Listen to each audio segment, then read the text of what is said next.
नमस्ते। अक्सर हम सब सोचते हैं कि बस सिलेबस पूरा कर लो तो सब ठीक है ना? पर क्या ये वाकई काफी है या फिर कामयाबी के लिए कुछ और भी चाहिए होता है? चलिए आज इसी सवाल में थोड़ा और गहरा उतरते हैं। और इस सवाल का जवाब ना हमें एक कहानी से मिलता है। आदित्य की कहानी। एक ऐसा स्टूडेंट जिसे इस सवाल का जवाब एक बहुत ही अनोखे तरीके से मिला। तो ये कहानी है आदित्य की। 12वीं क्लास का स्टूडेंट और बोर्ड एग्जाम का प्रेशर सर पर। मतलब ये वो प्रेशर है जो हम में से ज्यादातर लोगों ने कभी ना कभी तो महसूस किया ही होगा। अब देखिए, आदित्य ने अपनी तरफ से तैयारी में कोई भी कसर नहीं छोड़ी थी। घर का माहौल भी पढ़ाई वाला था और जो भी करना चाहिए था उसने सब किया था। सिलेबस वो तो कब का पूरा हो चुका था। हर चैप्टर, हर सवाल, सब कुछ अच्छे से किया हुआ था। और ऐसा नहीं कि बस एक बार पढ़ लिया। अरे रिवीजन भी जोरों पर था। मतलब एक मेहनती स्टूडेंट जो कर सकता है वो सब कर रहा था। लेकिन इतना सब करने के बाद भी पता है, मन में एक अजीब सी बेचैनी थी। एक छोटा सा डर कि यार कहीं कुछ छूट तो नहीं गया। और बस यहीं से उसके अंदर एक कश्मकश शुरू हो गई। और फिर आई वो रात, एग्जाम से ठीक पहली वाली रात। और उसी रात एक छोटी सी बात हुई जिसने जिसने सब कुछ बदल कर रख दिया। आदित्य ने हिम्मत करके अपनी माँ से कहा, माँ, डर लग रहा है। क्या होगा अगर पेपर बहुत मुश्किल आ गया तो? और ये डर, ये तो किसी भी स्टूडेंट को हो सकता है, तैयारी चाहे कितनी भी पक्की क्यों ना हो। अब कमाल की बात ये थी कि माँ ने कोई लेक्चर नहीं दिया, कोई बहस नहीं की। उन्होंने बस शांति से उसकी नोटबुक उठाई और उसके आखिरी पन्ने पर कुछ लिख दिया। और बस इतना कहा, जब डर लगे ना तो ये पेज पढ़ लेना। सोचिए इस एक लाइन में कितनी उम्मीद और कितना सस्पेंस छिपा हुआ था। तो चलिए अब सीधा चलते हैं कहानी के सबसे अहम मोड़ पर, एग्जाम हॉल में, जहां माँ की उस सलाह का असली टेस्ट होना था। अगले दिन वही हुआ जिसका आदित्य को डर था।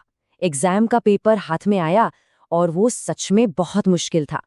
बस दिल जोर जोर से धड़कने लगा और डर ने उसे पूरी तरह से जकड़ लिया। उसकी हालत ऐसी थी कि दिल तेजी से धड़क रहा था, दिमाग एकदम खाली हो गया था, डर हावी हो रहा था। पर तभी तभी उसे अपनी माँ की बात याद आई। उसने वो आखिरी पन्ना याद किया और यकीन मानिए, ऐसा लगा जैसे किसी ने कंधों से एक भारी बोझ हटा दिया हो। एक गहरी सांस ली और मन एकदम शांत हो गया। और वो लाइन क्या थी? वो लाइन थी, हमें तुम्हारी मेहनत पर भरोसा है, तुम्हारे नंबरों पर नहीं। सोचिए जरा, ये सिर्फ एक वाक्य नहीं था, ये बिना किसी शर्त के सपोर्ट और विश्वास का एक बहुत बड़ा सबूत था। तो एग्जाम के बाद क्या हुआ? आदित्य ने सिर्फ एक एग्जाम पास नहीं किया था, बल्कि उसने जिंदगी का एक बहुत बड़ा सबक सीख लिया था। हाँ, एग्जाम खत्म हुआ और रिजल्ट भी अच्छा आया।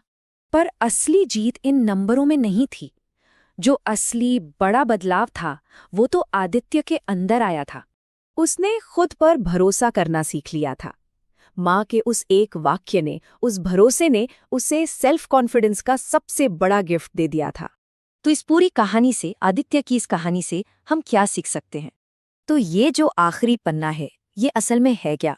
देखिए, ये सिर्फ एक कागज का टुकड़ा नहीं है, ये एक सिंबल है भरोसे का, सेल्फ बिलीफ का। ये वो चीज़ है जो सारी तैयारी हो जाने के बाद भी हमारे साथ रहती है। ये हमें याद दिलाती है कि हमारी कीमत हमारे रिजल्ट से कहीं कहीं ज्यादा है। तो इस कहानी से जो बातें निकल कर आती हैं वो ये हैं। पहली, कि सिर्फ नोट्स नहीं, भरोसा देना भी जरूरी है। दूसरी, कि कोशिश जो है वो नंबरों से ज्यादा जरूरी है। तीसरी, कि सबसे बड़ी सीख तो आत्मविश्वास ही है। और हाँ, आखिरी बात, कि कभी-कभी एक छोटी सी लाइन, एक वाक्य भी सब कुछ बदल सकता है। तो आदित्य की कहानी हमें यही सिखाती है कि कभी-कभी जिंदगी की किताब का सबसे जरूरी पन्ना वो होता है जो सिलेबस खत्म होने के ठीक बाद आता है। तो अब सवाल ये है कि जब सारी तैयारी खत्म हो जाती है और असली चुनौती सामने खड़ी होती है, तो हमारी जिंदगी का वो आखिरी पन्ना क्या कहता है?